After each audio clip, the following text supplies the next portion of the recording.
여러분, 여기 호심경이라는 갑주는 원래 금속판이나 질긴 가죽으로 만들었어요. 요즘처럼 이렇게 좋은 경량의 갑옷이 없던 시대니까 그 시대는 금속판을 붙이거나 아니면 아주 질긴 가죽들을 써서 호심경을 만들었는데, 목 아래에서부터 배꼽까지 혹은 허벅지 위까지 주로 이제 그렇게 가리는 갑주가 호심경이에요. 옛날에는 호심경이라 하지 않고 흉배라고 불렀어요. 그죠? 옛날 우리가 열심히 보던 성경책에는 의의 흉배라고 되어 있어요. 가슴과 배를 가리는 갑주이죠. 그죠? 사랑하는 여러분, 이 호심경은 아주 중요한, 갑주 6개가 다 중요하지만 호심경은 특별히 생명과 직결되어 있는 장기들을 보호하는 갑주예요. 그죠? 실제로 이 지금 가슴과 배 속에는 여러분들이 잘 아는 마귀가 제일 자주 공격하고 우리의 생명에 결정적인 심장이 붙어 있어요. 그 다음에 간이 있어요. 폐가 있고, 그죠? 거기다가 콩팥이 있고, 대장, 소장, 위장, 췌장, 여러 장기들이 우리 속에 있어요. 사실 이 호심경 안에 있는 장기들은 하나같이 생명에 거의 치명적이고 결정적인 것들을 보존하는, 그것이 이 호심경이라는 이 갑주의 중요한 부분이에요. 의미적으로 보면 유대인들은 우리 사람들 속에 있는 내장이, 장기가 하는 기능이 뭐라고 생각했냐면 기쁨과 슬픔을 주관하는 것이 장기일 것이다, 이렇게 생각했어요.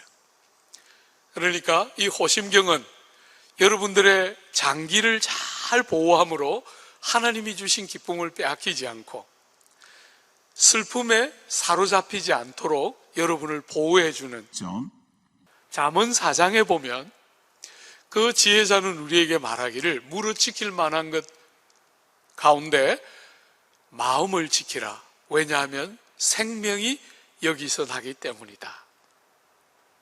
여러분, 마음을 지키라 이랬는데 마음이 뭡니까? 마음은 여러분의 내적 중심이에요. 여러분이라는 존재의 중심이에요.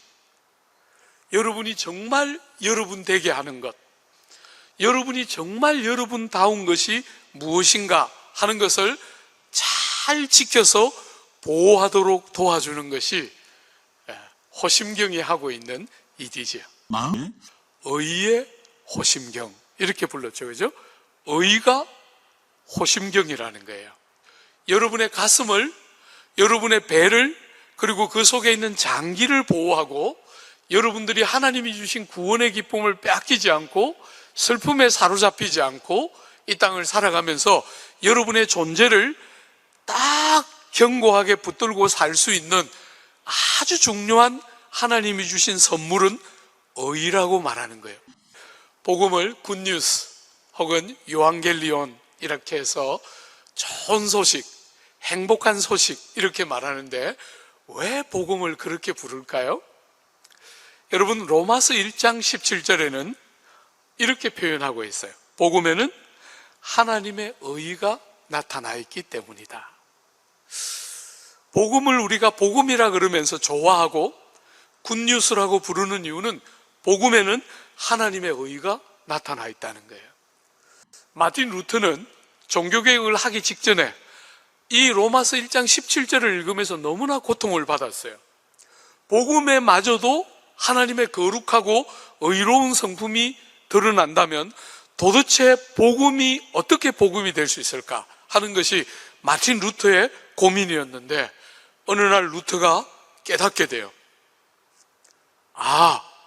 복음에 나타난 하나님의 의는 하나님이 얼마나 거룩하신가, 하나님이 얼마나 의로우신가 하는 하나님의 성품을 말하는 것이 아니라 우리같이 자격 없는 죄인들을 의롭다 여겨주시는, 자격 없는 자들에게, 죄인들에게 의롭다고 여겨주시는 하나님이 제공해 주시는 의가 복음에 나타나 있기 때문에 복음이 복된 소식이 되는구나 하는 것을 루트는 깨닫고 종교개혁의 횃불을 들게 돼요. 나를 나대게 하는 것, 나를 정말 마음을 지키라 했는데 나의 인격의 중심, 내 삶의 진짜 중심을 딱 바르게 지키는, 나를 나대게 하는 가장 중요한 근간은 예수께서 우리에게 제공해 주시는 완전한 의, 그것이 우리를 우리되게 하는 핵심이고 중심이에요. 저는 조국 교회 성도들을 바라볼 때 제일 모자라는 게 이 부분이라고 생각해요. 일관성이 너무 없는 거예요. 일관성. 너무나 많은 사람들이 자기를 인식할 때 학벌이나 능력이나 지위나 신분을 가지고 자기를 묘사하고 싶어 해요. 안 믿는 사람하고 똑같죠. 예수 믿는 사람들은 전혀 그런 방식으로 자기를 보는 사람들이 아니에요. 예수 믿는 사람들은 자기를 평가하는 세상과 다른 기준이 있는데, 나는 아무 자격도 없는 내가 예수님의 완전한 공로 때문에, 하나님의 그 귀한 사랑 때문에 의롭다 여김을 받았다 하는 절대로 빼앗길 수 없는 견고한 우리의 반석 같은 우리의 기초들을 딱 붙들고 자기를 그렇게 평가하고 자기를 그렇게 인식하는 사람들이 성도들인 거예요. 여러분, 사도 바울은 빌립보서 3장에서 이렇게 말했어요. 내가 예수님을 위하여 모든 것을 잃어버리고 배설물로 여김은 그리스도를 믿고 그 안에서 발견되려 함이니, 내가 가진 의는 율법에서 난 의가 아니요 오직 그리스도를 믿음으로 말미암은 것이니 곧 믿음으로 하나님께로서 난 의라. 바울은 정말 가말리엘 문화에서 공부해서 세계적인 석학의 제자예요. 그는 가문도 출중하고 바리새인으로서 그 당시 유대 사회 안에 아주 출중한 지도자급에 속한 사람이지만, 예수 믿고 나니까 자기를 더 이상 그렇게 보지 않는 거예요. 그런 건 다 배설물처럼,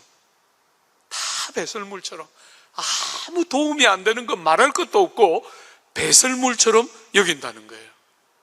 나를 나대게 하는 것이 그리스도의 의밖에 없는 줄 알고 있는 거예요.